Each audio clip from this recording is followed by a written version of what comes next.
Thomas Eliot or T.S. Eliot. As we all know, he is a poet, an essayist, a critic, etc. And in this session, we will be dealing with T.S. Eliot as a literary critic.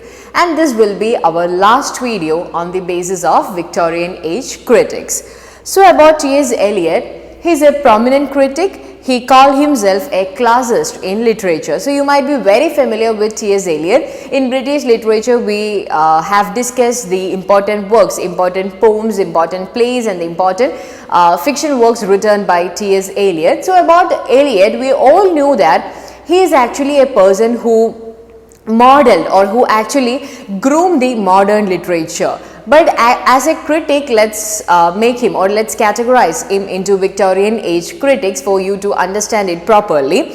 So he was a prominent critic and he called himself a classicist in literature. He believed that criticism is a science and a critic should have objective standards. Okay, so this is actually one of the most important thing that you have to understand about T.S. Eliot as a critic. He actually went for or he actually supported objective criticism. Okay, apart from subjective criticism on the basis of the likes and interest of a critic, you can find that T.S. Eliot was actually a person who believed in objective standards, and also he actually wanted to treat criticism as an art of science or criticism as a branch of science apart from a branch of literature or branch of art. So this was actually a question that was asked for June 2019 NTA NET exam, and I have added this question for you to understand the different angles in which you have to analyze T.S. Eliot as a critic. So the question is, why did T.S. Eliot assert that Virgil, not Homer, is the poet of Europe? So according to T.S. Eliot, it was Virgil who was the poet of Europe and not Homer. So you have to know why. You have to know the reason why T.S. Eliot preferred Virgil over Homer. So we all know that Homer is considered to be the most important writer of the Europe, and all his works like Iliad, Odyssey, etc. have been influenced the many writers over centuries, and Virgil is also a very important writer with his Aeneid. But the thing is that Homer, he is often considered to be the standard, or he is often considered to be the most important writer of European literature. But here you can find that T.S. Eliot, he preferred Virgil over Europe, and as I said earlier, he called himself a classicist in literature, and these are certain options. There are some initial moral concerns in Virgil. Virgil belongs to the Roman period. Homer was a pagan who was a renegade. Virgil wrote in Latin while Homer wrote in Greek. So we all knew all the other options, it sounds pretty lame. So the only answer that sounds quite reasonable is there are some initial moral concerns in Virgil. Okay, so that is the answer, option 1. Now coming to the works of T.S. Eliot, so let's go to some important works written by T.S. Eliot. We have discussed all the poetries, drama, plays, etc. written by Eliot. So here we will be looking at some important concepts and important points or important works written by T.S. Eliot on the basis of criticism. So the first one is the Metaphysical Poets. Okay, the Metaphysical Poets. Metaphysical Poets, it was published at first as a review. Okay, it was actually published as a review of J.J. Grayson's edition of Metaphysical Lyrics and Poems of the 17th century. Okay, so remember that, published as a review of J.J. Grayson's edition of Metaphysical Lyrics and Poems of the 17th century. They are great and mature poets who show experience as both psychological and sensual and wit and uniqueness. So T.S. Eliot, he actually supported the metaphysical poets. He was actually in favor of metaphysical poets, and he admired them for their psychological and sensual and also wit and uniqueness. He admired them for their integration. He admired them for their collaboration of two extreme things. Okay, that means same time they supported both psychological and sensual, and also they gave you the experience of wit and also uniqueness. So that is why T.S. Eliot favored the metaphysical poets. And these are certain characteristics of metaphysical poets pointed out by T.S. Eliot, and they are elaboration of simile to the farthest possible extent, or we can say that this is what we call as conceits. Okay, metaphysical poems and poets, they are known for their conceits. Okay, for example, comparing love to a compass, or comparing love to the two legs of a compass, or comparing the distant relationship to a golden chain. So these are actually the places where you are elaborating the simile to the most farthest extent, where you wouldn't even dare to think like that, or where a common person could even dare to think of such a comparison. So that is where conceit happens. So that is one of the main important feature of metaphysical poetry according to T.S. Eliot. Development of an image by rapid association of thought. Development of an image by rapid association of thought. So that's a second feature, followed by it produce effects by sudden contrast. Okay, it produce effects by sudden contrast. So that's another feature of metaphysical poet. Like in metaphysical poems, you could find that the authors or the speakers, they produce contrast, or they produce these sudden contrast, and it is this sudden contrast that produce an effect in the mind of the reader. So these are the features of metaphysical poetry. So elaboration of a simile that we call as conceits. Development of an image by rapid association of thought. It produce effects by sudden contrast. And again, Eliot, he supported metaphysical poets as he believed that they continued the mainstream poetry. Okay, according to him, it is the metaphysical poets who mark the continuation of the chronology, or mark the continuation of this poetry tradition. Most heterogeneous images fuse together by using violence. Okay, and that is where he introduces two important concepts, that is dissociation of sensibility and unification of sensibility. So you have to remember both these concepts, dissociation of sensibility and unification of sensibility. Dissociation of sensibility and unification of sensibility. So remember both these terms, they are closely associated with T.S. Eliot. Now let's look at what they actually mean. Unification sensibility. Unification sensibility means a fusion of thought and feeling. Okay, in some poems you can find that the poems would be having a sort of feeling where you would have an effect, and at certain time, and in certain poems you would feel that it's actually a very intellectual poems where you could find many important thoughts, or many different or diverse or complex thoughts. But in metaphysical poems you could find a mingling of both these two things, that is, one is feeling and the other one is thoughts. So that is what is called as unification sensibility. Okay, that is what is called as unification sensibility, a fusion of thought and feeling, a recreation of thought into feeling. Okay, at first you have a thought and you are recreating your idea, you are recreating your thought into a feeling so that it would affect the reader. A direct sensuous apprehension of thought. So these are certain definitions of unification sensibility. Just remember that when we say unification sensibility, we mean that it is actually the integration of both the feeling and thought. Or you can say that it's a recreation of thought into feelings. So the writer, he is able to amalgamate and unite thought and feeling and can fuse together the varied and disparate. So when this thought and feelings, when both of them comes together, that actually there comes many other things together, like the different comparisons or the different images all comes together with thought and feelings. Then the second concept is dissociation of sensibility. Unification of sensibility is the recreation of thought into feelings, and dissociation of sensibility is when the poet is unable to feel his thoughts. Okay, when the poet becomes unable to feel his thoughts, that is, poet who lost the capacity for uniting the feelings and thoughts. So that is dissociation of sensibility. So dissociation of sensibility, they could either be the intellectual poets who can think, or there are the poets who can only feel. Okay, so metaphysical poems, they normally show the unification of sensibility, but the other one is dissociation of sensibility, where you cannot combine both the feelings and the thought. So this might either be an intellectual poet, or this might be a poet who can only feel. It might be an emotional poet. The next most important essay written by T.S. Eliot is Tradition and Individual Talent. Tradition and Individual Talent, and we are going to have a discussion on the important points mentioned by T.S. Eliot in this particular essay. So the essay, it was first published in The Egoist in 1919, and later it was republished in Eliot's first book of criticism, that was The Sacred Wood, which was published in 1920. Okay. So the essay, it was first published in The Egoist in 1919, and again it was republished in his first criticism work, that is The Sacred Book, in 1920.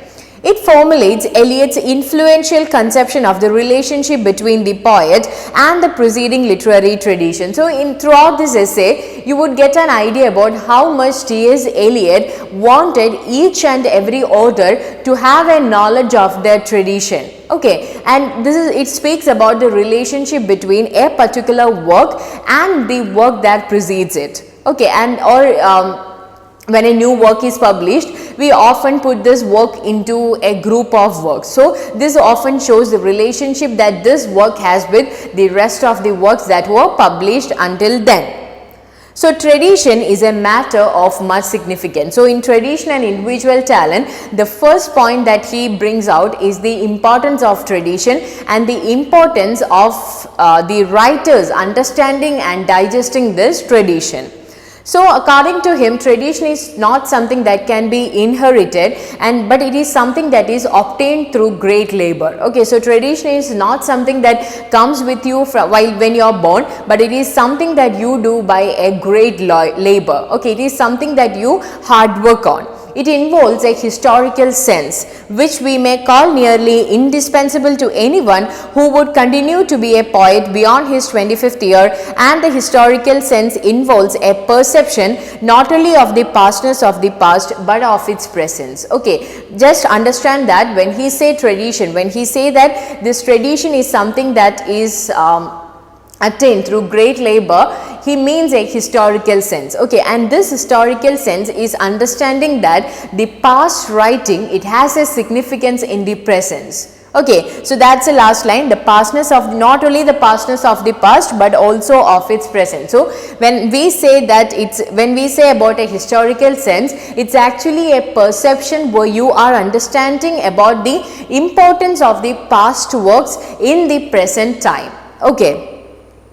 And this essay, it is divided into three parts: the concept of tradition, the theory of impersonal poetry, and the conclusion. The essay is divided into three parts: the concept of tradition, the theory of impersonal poetry, and conclusion. And in the first point, that is a concept of tradition, he discusses about the significance of tradition.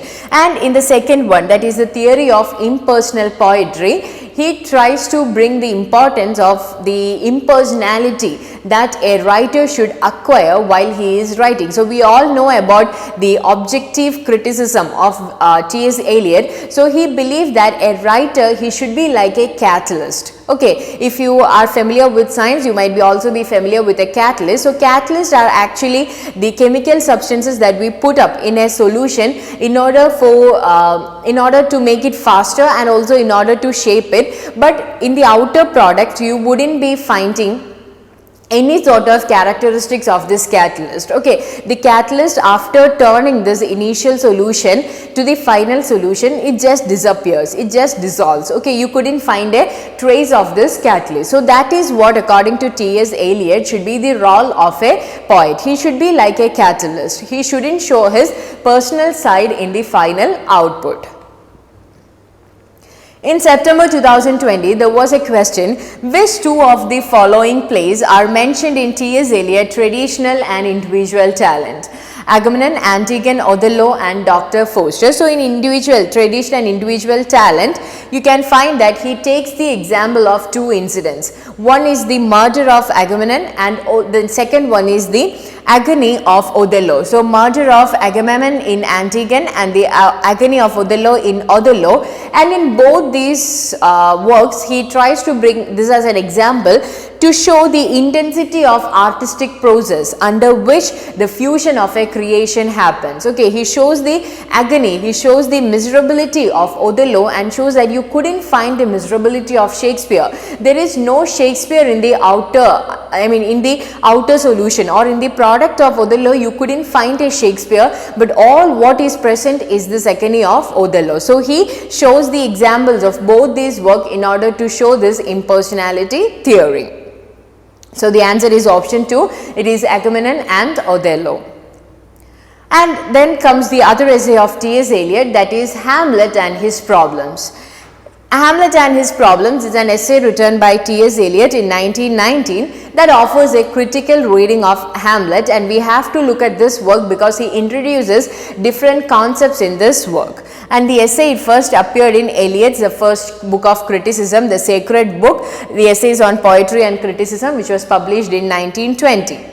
So here you can find that Eliot's critique, it gained attention because according to Eliot, Hamlet, it is a artistic failure. So Hamlet, it's considered to be the magnum opus of William Shakespeare. It's considered by many people to be the most perfect work of Shakespeare, but for T.S. Eliot, he regarded it to be an artistic failure.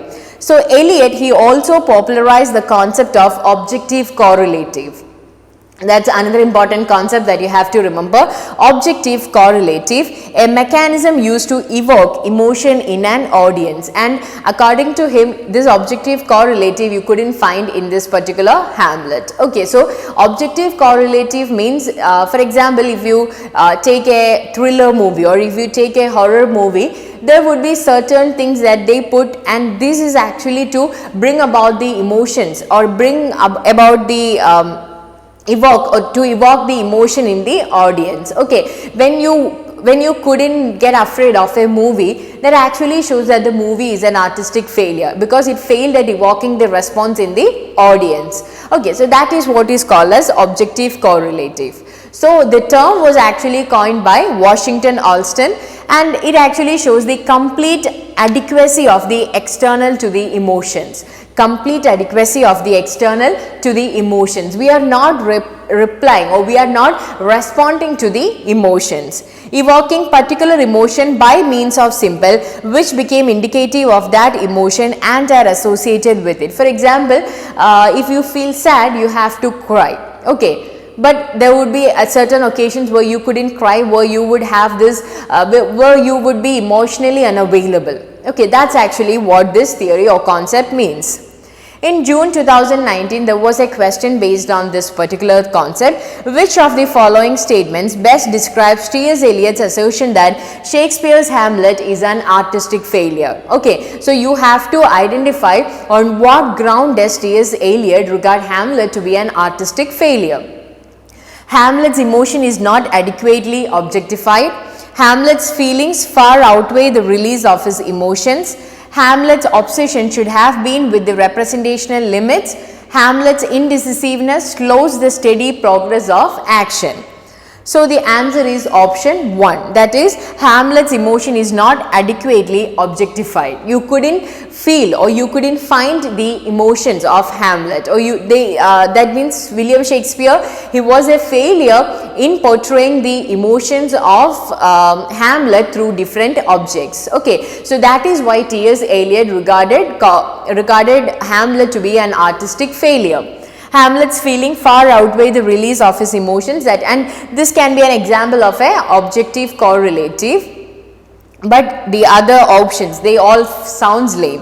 Hamlet's obsession should have been with representational limits. Hamlet's indecisiveness slows the steady progress of action. No, that's not the case. He regarded it to be an artistic failure because of the limitations in portraying Hamlet's emotions. Then about the function of criticism. Okay, T.S. Eliot, he also spoke about the function of criticism. Newry, he challenged the ideas of T.S. Eliot, and this is actually a reply of T.S. Eliot to Newry regarding this criticism. Criticism And in this reply, he actually gives the aim of criticism, or what criticism have to do when it comes to literature.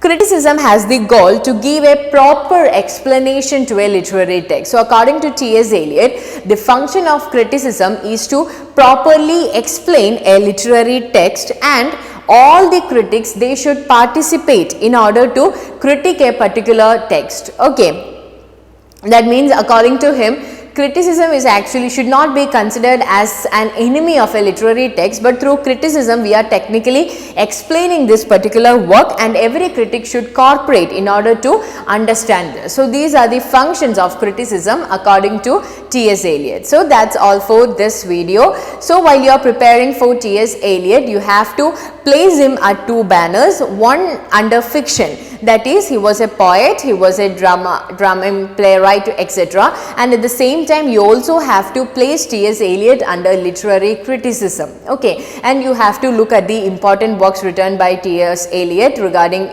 that falls under literary criticism, because there is often a tendency among the students to skip either one of these. Since T.S. Eliot is known for his works like The Murder in the Cathedral or his Wastelands, normally there is often a tendency to go to that side, leaving behind this one, but you could find that there were many questions that were asked from the critical side of T.S. Eliot. So, go through both the extremes of Eliot. So, that's all for this video. Thank you.